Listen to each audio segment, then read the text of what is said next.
Doutor, começar uma pergunta aí sobre Alzheimer, né?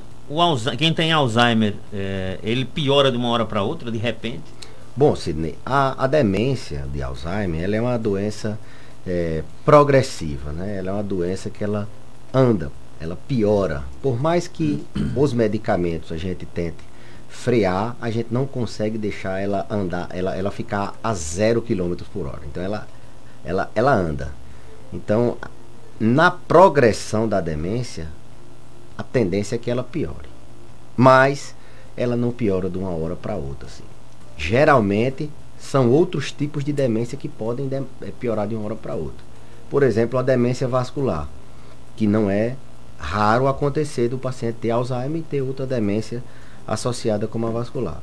Então, a demência vascular, que é uma demência causada por doenças nos vasos do cérebro, principalmente nas artérias, ela tem essa característica de piorar em degraus. O paciente está num estágio, daqui a pouco ele dá uma piorada, depois dá uma piorada. É uma característica da demência vascular. O Alzheimer ele é mais homogêneo, é mais lento, é mais insidioso, é pior. Entretanto, algumas intercorrências, assim vamos dizer, podem acontecer que justifiquem ou que mimetizem, que possam parecer com a piora do Alzheimer. Por exemplo, o paciente ter um delírio, uma confusão mental aguda. Geralmente esse delírio ele é ocasionado por um fator novo. Dar um exemplo, uma infecção. O paciente, quando tem Alzheimer e que ele é acometido por uma infecção, ele delira. Ele dá a impressão é que o Alzheimer piorou, porque os sintomas iniciais são de confusão mental. A infecção, quando ela aparece, no idoso, ela já não aparece dando febre, dando os sintomas típicos da doença, não. Ela altera logo a parte que está mais vulnerável.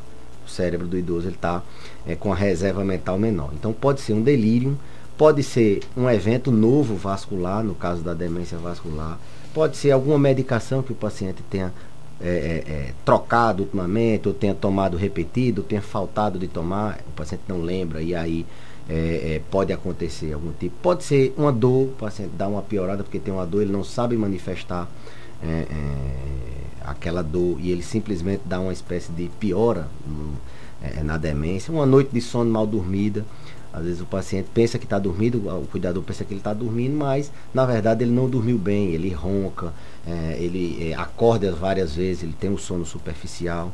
Desidratação pode ocasionar uma confusão mental transitória. O paciente, nesse período de frio, é comum eles beberem menos água, beberem menos suco, e isso pode dar uma alteração transitória. E outras alterações que podem aparecer. Lembrando que o paciente idoso com Alzheimer, ele não só tem o Alzheimer, não. Ele não só cuida da doença Alzheimer, não. Na grande maioria, na grande esmagadora maioria das vezes, o paciente tem a demência, mas tem outras doenças. Ele tem diabetes, ele tem osteoporose, ele tem artrose, ele tem hipertensão. E muitas vezes essa confusão mental, essa piora de uma hora para outra que os pacientes acham, as famílias acham que é uma intercorrência de uma outra doença.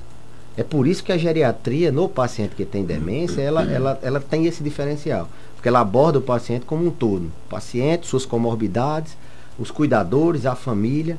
Então, é muito frequente do paciente dar uma descompensada mental, ele dá o termo piorada, como você perguntou, e a causa não ser do próprio cérebro, ser uma infecção, ser uma outra comorbidade que descompensou, ser um fator externo, como a gente falou, uma desidratação. São inúmeros fatores que podem dar uma confusão mental num paciente que já tem uma reserva mental baixa, que já tem uma cognição prejudicada com a demência de Alzheimer. Isso acontece principalmente nas fases moderadas, avançadas, onde o paciente já tem alguns anos de demência e esses sintomas comportamentais aparecem. Então, a resposta é não. A demência de Alzheimer, ela não, habitualmente não piora de uma hora para outra. O que pode acontecer são intercorrências ou ser um outro tipo de demência associado. Muito bem. Tem um ouvinte fazendo pergunta aqui. Não botou o nome dela aqui, mas vamos fazer a pergunta. Boa tarde, doutor Belísio. Tenho 62 anos. Já sinto um pouco de desequilíbrio. O que posso fazer para que para não aumentar essa situação, para não aumentar mais? Por favor, me responda. É Maria. Bom, desequilíbrio nos idosos. O equilíbrio de uma pessoa, ela depende de mais de um órgão. Depende da visão, o organismo entender a posição que ele está, e aí ele manda essa posição para o cérebro processar. Essa posição ela é percebida pela visão, pelo aparelho vestíbulo coclear, que é o labirinto. Ele mais ou menos é um sensor de onde a gente está posicionado. O cérebro processa e manda a resposta para a gente ajustar a posição. Então, depende desses mecanismos complexos, né? Desde a visão, passando pela parte do cérebro que comanda o equilíbrio, labirinto, cerebelo, o processamento cerebral e a parte que efetua o movimento, que mantém a postura, que aí é músculo, osso, pés e assim por diante. Então, em qualquer desses sistemas, seja um problema na visão, seja um problema no labirinto, uma tontura, seja um problema no cérebro, seja um problema na estrutura que executa o movimento, nas pernas, uma artrose, uma deformidade, uma fraqueza, uma perda de propriocepção, ou seja, da sensibilidade dos pés, em qualquer que esteja o problema, o paciente pode ter o desequilíbrio, pode ter uma alteração na estabilidade corporal. Então, são várias causas, e que no indivíduo idoso, essas causas muitas vezes aparecem, podem aparecer ao mesmo tempo. O paciente tem um déficit na visão, ele tem uma doença no labirinto, ele tem uma deformidade nos pés que atrapalha, ele toma um remédio que facilita, ele está desidratado, ele fica então a gente tem que ir corrigindo uma coisa de cada vez, e assim o paciente vai melhorando o desequilíbrio. Aí ajusta o medicamento, bota para hidratar, faz uma fisioterapia, trata a doença do labirinto, corrige a visão. Então não é tão simples assim dizer, olha, faça isso para o labirinto, não. As pessoas, para o desequilíbrio, não. As pessoas têm a ideia de que todo desequilíbrio, toda tontura, ela é uma labirintite, que é o termo popularmente referente a doenças do labirinto. Na verdade, não é a labirintite pura, mas não necessariamente. Você tem o desequilíbrio por diversos fatores, porque o equilíbrio da gente depende desses fatores. É importante a gente corrigir de um em um, e no idoso acontece dessa forma. São mais de fatores, mais de um fator que ocasionam a perda do equilíbrio naquele paciente. Logicamente que o desequilíbrio é uma causa importante de queda, de fratura, uma causa importante de perda da autoestima. O paciente não quer andar porque está desequilibrado, não faz atividade física porque tem desequilíbrio. E muitas vezes isso passa despercebido por eles acreditarem que isso é normal da idade. Eles mesmos acham que todo idoso é para ser desequilibrado, e não é. A gente corrigindo, a gente pode até não ficar 100%, mas o paciente volta a andar, volta a ter uma autoestima melhor, diminui o risco dele cair, quebrar e nunca mais andar de vez. Então, desequilíbrio, o equilíbrio dos idosos, ele é mantido por diversos sistemas, e qualquer alteração em alguma dessas fases, assim vamos dizer, algum desses sistemas pode causar a perda do equilíbrio. Não é só labirintite que causa desequilíbrio, não. Sim, é uma causa importante. Labirintite, que é o termo, como eu falei popularmente, que as pessoas tratam as tonturas, ela tem um papel importante. O paciente não só tem o desequilíbrio, por exemplo, nas pernas, mas o mundo roda, né? Tem diversos tipos de labirintopatias. A mais comum é aquela que a gente chama de vertigem postural. É mais comum no idoso, ela tem a característica de ser uma tontura, o mundo roda quando o paciente movimenta a cabeça. É rápido, ela dá e passa, e melhora assim em segundos, né? Segundos, minutos. A segunda causa de tontura, de vertigem no caso, é a vertigem ocasionada pela doença de Meniere, e depois vem a própria labirintite. Essa tontura chamada de vertigem postural, ela é a chamada tontura dos cristais. A vertigem postural, ela acontece porque algumas substâncias que andam dentro do ouvido, né, do labirinto, elas entram, elas passam por locais que elas não devem ficar. Elas ficam em locais que tornam a percepção do movimento da gente alterada. Então a gente tem que reposicionar esses cristais, os otólitos. Então são manobras de reabilitação labiríntica que tratam esse tipo de tontura. A vertigem postural paroxística benigna, a vertigem, a tontura dos cristais, assim vamos dizer, é a mais comum, é o tipo mais comum de tontura. O desequilíbrio, como eu falei, ele não é só a tontura, ele envolve várias outras áreas. Maria de Fátima, doutor, está perguntando, pergunta ao doutor Beleza se o resultado do exame de glicose em 74 é normal. Normal. Pronto, vamos para a próxima aqui. Adeilson Jiu-Jitsu. Boa tarde, Sidney. Pergunta ao doutor Beleza como detectar o Alzheimer no início da terceira idade, o que fazer para combater e se jogar xadrez pode ajudar. Ótima pergunta. Mandar um abraço para meu amigo Adeilson, nosso parceiro de treino lá no Jiu-Jitsu. Ele mandar um abraço para ele, dizer que eu não fui ontem e esses dias estou machucado, vou treinar boxe que eu estou com o joelho machucado. Bom, a pergunta dele é como é que a gente detecta na terceira idade. Isso. O sintoma mais comum é o esquecimento. Mas não é só os idosos, não é só o Alzheimer que dá esquecimento, não. Inclusive a principal causa de esquecer não é Alzheimer, mas é a que mais preocupa. Então, percebeu que tem uma pessoa esquecida, percebeu que ela assim, não está conseguindo mais gerenciar a própria vida, ela se perde na rua, não tem mais condição de cozinhar, de ligar, ela está perdendo também a capacidade de realizar algumas tarefas simples do dia a dia, é muito provável que seja uma demência. Logicamente, o principal sintoma é o esquecimento. Você deixa a torneira ligada, fogão aceso, ele repete assuntos, você começa a não lembrar nome de pessoas. Então, é o principal sintoma, reconhece-se com esses sinais, com esses sintomas. A idade ela é preponderante, quanto mais idoso, mais risco de ser Alzheimer, ou seja, o paciente com 60 tem uma probabilidade de ser menor, o de 70 maior, de 80 mais. Então, quanto mais a idade, maior o risco dessa queixa de esquecimento, assim, ser Alzheimer. E a genética, se tem alguém na família que tem a doença, se é um traço da família de ter Alzheimer, conta muito também para a gente pensar em demência. Então, são esses sintomas. E aí ele pergunta se o xadrez é uma atividade que pode prevenir a doença de Alzheimer. A gente tem bem formulado, já tem bem descrito na literatura como a gente previne o Alzheimer, quais são os fatores de risco. Um deles é a escolaridade. Quanto maior a escolaridade, quanto maior o nível de desenvolvimento intelectual, mais protegido está seu cérebro. Foi visto que as pessoas com maior nível de escolaridade, elas têm menos Alzheimer. Ou seja, isso quer dizer que quanto mais você estimular a memória, mais você se protege mais.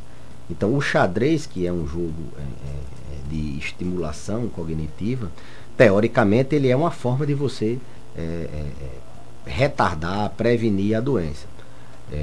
Entretanto, não é só o xadrez, a gente tem que tirar todos aqueles fatores de risco. Por exemplo, sociabilidade. Quanto mais sociável você for, menor o risco de você ter demência. Controle de hipertensão. Quem é hipertenso tem que controlar sua pressão para evitar de que tenha demência de Alzheimer no futuro. Sono, insônia e outros transtornos do sono estão relacionados com a demência, aumenta o risco. Então, você dormir bem, você se protege do Alzheimer. O álcool, ele é um fator de risco para a demência. Então, não beber faz parte da prevenção do Alzheimer. O controle do estresse é uma forma de você prevenir demência. E a estimulação, como eu falei, de atividades mentais novas. Se você ficar só no xadrez, talvez você não tenha tanta eficácia na estimulação cognitiva, que ela tem que ser diversificada. Joga xadrez, mas aprende um idioma, aprende a tocar um instrumento, aprende uma receita nova. Então, quanto mais diversificado for a sua estimulação cerebral, mais protegido você estará de desenvolver a demência. Então, quer prevenir a demência, atividade física e alimentação. Todos nós já sabemos que tem uma relação direta, alimentação saudável, ter propósito, ter sociabilidade, ter objetivo de vida, isso protege. Controle do estresse, tratar depressão, ansiedade, dormir bem, tratar os transtornos do sono, evitar álcool, evitar cigarro. Essas são as formas clássicas e bem documentadas de prevenir Alzheimer. Mas se eu tomar isso, não tem esse remédio que você toma que previne. E ômega 3 e vitamina, não, nenhuma dessas previne de você. Não, mas eu vi na internet. Não tem descrito na literatura. O que se tem, o estado da arte hoje, são esses fatores de risco que a gente deve corrigir. Muito bem, a Mocinha Santos envia pergunta de áudio para cá, vamos ouvir. Boa tarde, Sidney. Boa tarde, doutor Belísio. Eu queria só fazer uma pergunta para doutor Belísio. Eu já levei minha mãe várias vezes já levei para doutor Belísio, já levei para um neurologista, um otorrino, e ela só reclama de tontiça. Só que ela anda normal dentro de casa. Ela tem Alzheimer, ela tem 82 anos. E ela anda normal, mas é direto dizendo que tá tonta, que o mundo tá rodando. Eu queria saber se isso pode ser do Alzheimer ou o que é. Excelente pergunta. A gente tem vários pacientes com sintomas que são refratários, ou seja, já foi para diversos especialistas, já tomou todos os remédios para aquele sintoma e o paciente continua tendo o mesmo sintoma. Esses pacientes com Alzheimer. Então, o que é que a literatura diz? O que é que a ciência diz? Provavelmente, esse sintoma ele está associado à demência. Mas o Alzheimer dá tontura? Não é que o Alzheimer dê tontura. É que esse sintoma o paciente tinha há alguns anos atrás, então está memorizado, é um sintoma que está memorizado. O paciente não tem a memória de trabalho atual e aí ele fica reforçando essa memória antiga, que era quando ele tinha a tontura. Então, quando não é uma doença clinicamente detectável, uma labirintite, uma doença em algum desses circuitos que a gente observa, o paciente vai ficar tendo tontura, e aí a tontura foi o que a paciente perguntou, mas às vezes é dor de cabeça, às vezes é uma dor numa perna que o paciente até já fez a cirurgia para trocar a articulação do joelho, teoricamente não era para ter dor, e ele tem a dor como se fosse uma dor antiga. Então tem esse detalhe. Não que toda tontura em paciente que tem Alzheimer não seja tontura. A gente tem que afastar que é uma tontura com um diagnóstico plausível, que o paciente fique bom com aquele medicamento ou com aquele tratamento, mas existe sim essa possibilidade daquele sintoma, e aí não só a tontura, mas vários outros sintomas que estavam memorizados, que são reforçados em virtude da demência. E isso é comum, tá com a tontura e depois de um tempo, com remédio ou sem remédio, essa tontura pode passar e aparecer um outro sintoma, não aparecer mais. O importante é a gente não ficar supermedicando o paciente. Que você detectou que é isso, você vai ter que otimizar o tratamento da demência e fazer psicoeducação com a família. Como é que a gente faz isso? Tá sempre treinando os cuidadores e a família. Olha, observe se a tontura, o pulo do gato, né, a gente dizia assim, veja se essa tontura com pouco tempo ela desaparece sem você fazer nada, e o paciente depois volta a sentir de novo. Aí a família realmente, doutor, tem uma hora que está com tontura, daqui a pouco do nada desaparece e volta essa tontura, está com a dor, daqui a pouco. Então essa daí provavelmente é uma tontura ou uma dor de cabeça ou um sintoma relacionado à demência. Agora aquele que persiste, aquele que o paciente, você percebe, os cuidadores quando são bem treinados, eles percebem que aquele sintoma daquela vez não é só do Alzheimer, é um sintoma novo. Isso a geriatria faz com muita altivez, e aí eu não estou puxando a sardinha para a nossa especialidade, mas a gente tem esse hábito de estar com o cuidador sempre ao lado, treinando, fazendo a psicoeducação, explicando para ele como é que pode ser a abordagem, porque na verdade ele é quem está ali mais perto do paciente. Então não se desespere, que isso pode acontecer em virtude do reforço da memória do sintoma da tontura, e não tem medicamento que faça esse paciente melhorar, se esse for o caso. Aí otimizar o tratamento do Alzheimer e orientar a família para ficar observando, não ficar também jogando toda hora a culpa no Alzheimer. Muito bem, tem mais um ouvinte, vamos ver aqui quem mandou a mensagem, foi a Lucimar, vamos acompanhar. Bom dia. Eu gostaria de saber do Dr. Belíssimo por que um idoso de 63 anos se entala tanto. Ele fica minutos e minutos entalado. Me diga o porquê. Idoso jovem, né? 63 anos, por que é que ele está se entalando, né? O entalo, ele é uma sensação de bolos, né? De globos também, assim. É uma sensação de que tem alguma coisa atrapalhando a descida do bolo alimentar da boca até o estômago. É diferente do engasgo, da disfagia, que é aquele paciente que ele tosse quando ele se alimenta, quando ele ingere alguma alimentação ou bebe algum líquido. Então, o entalo geralmente está relacionado com doenças do esôfago, do estômago, principalmente do esôfago. Pode ser um estreitamento, né, que a gente chama de presbiesôfago, pode ser uma alteração nos movimentos peristálticos, que é isso. O esôfago, que é o tubo que leva o alimento da boca para o estômago, ele leva esse alimento espremendo, né? Então ele tem contrações, tem ondas de contrações ali. E não é só uma, são uma, duas, três. Então quando há uma desorganização, uma desarmonia dessas ondas de contração, o paciente tem um sintoma de entalo. Então ele pode ter o estreitamento, pode ter esse sintoma, essa alteração de ondas esofagianas, a contração ficar irregular.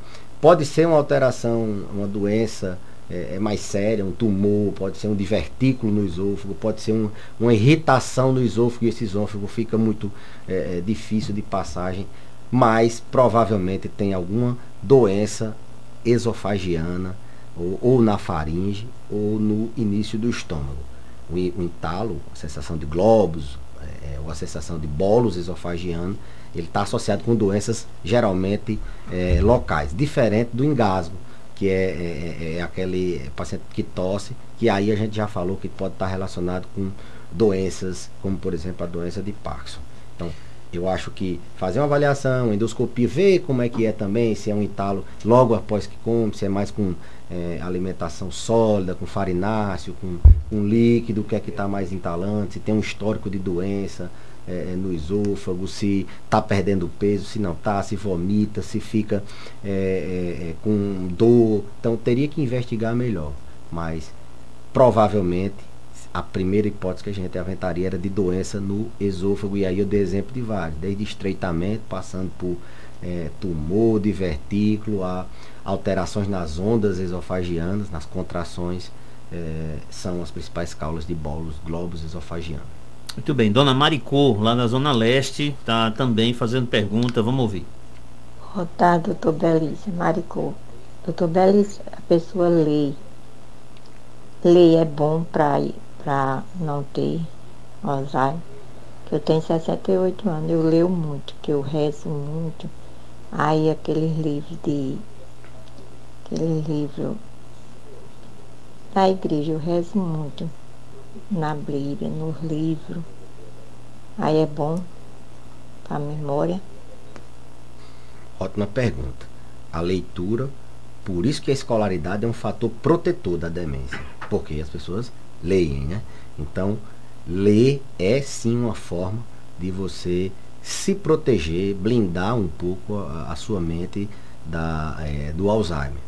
Agora, ler e entender, interpretar. Não adianta você ler a mesma coisa, por exemplo. Alexandre, quando lê um aviso desse, ele está lendo, mas ele não está estimulando a mente dele. Lê a mesma coisa todo dia e ele não está, a gente chama de ruminar a leitura. Então você tem que ler a Bíblia e saber interpretar o que você está lendo. Geralmente eu oriento as famílias, olha, mamãe gosta de ler, papai gosta de ler. Eu digo, pronto, pergunta o que foi que ela leu. Que aí vai estimular aquela pessoa a entender, a colocar em prática, vai estimular mais, ela vai aprofundar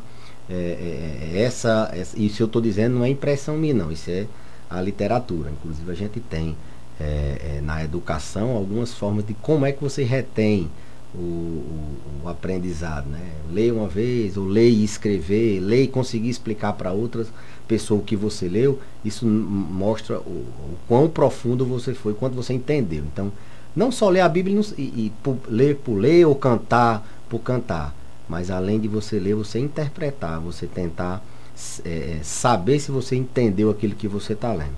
E ler variados temas, assim, não só ler a Bíblia, não só ler um livro técnico, mas ler outras coisas. Mas, resumindo, dona Maricô, a leitura ela é excelente não só para proteger do Alzheimer, mas para proteger da vida, né? Dizem que o melhor ensinamento que você pode dar é ensinar, criar o hábito da leitura nos seus filhos e em pessoas próximas. Muito bem, tem uma ouvinte aqui que faz a pergunta, deixa eu ver aqui, ela não tem o nome dela aqui. Doutor Belis, boa tarde. Dona Francisca agora deu para ficar muito nervosa quando saio de casa, fica tremendo em cima da cama. Existe isso? Vou fazer um boneco parecido comigo. Ela baixa a cabeça, só sossega quando escuta a minha voz. Parkinson tem isso também? Não. A doença de Parkinson, ela tem sintomas motores, né, que são aqueles que a gente já sabe, de tremer, ficar duro, andar devagar. E os não motores são aqueles que estão associados à doença de Parkinson. Por exemplo, constipação, engasgo, que a gente estava falando. Agora é muito comum. Transtornos do sono, o paciente tem pesadelo, conversa de noite. E transtorno neuropsiquiátrico. O paciente que tem Parkinson, ele tem uma incidência muito maior de depressão, de ansiedade. E o medo, ele está muito relacionado com ansiedade.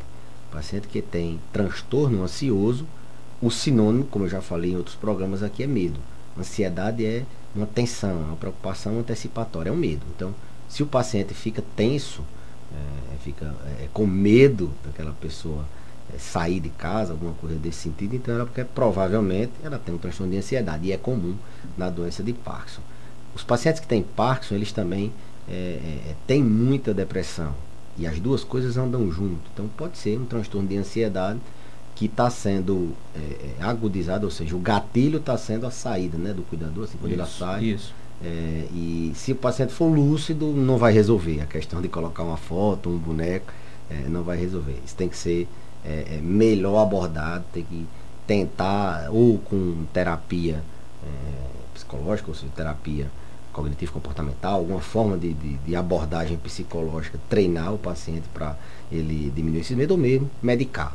Muitas vezes a gente lança mão, sim, do tratamento para ansiedade. Mas é comum o paciente que tem Parkinson ter transtornos de ansiedade e de depressão. A incidência nessa população é maior do que na população em geral.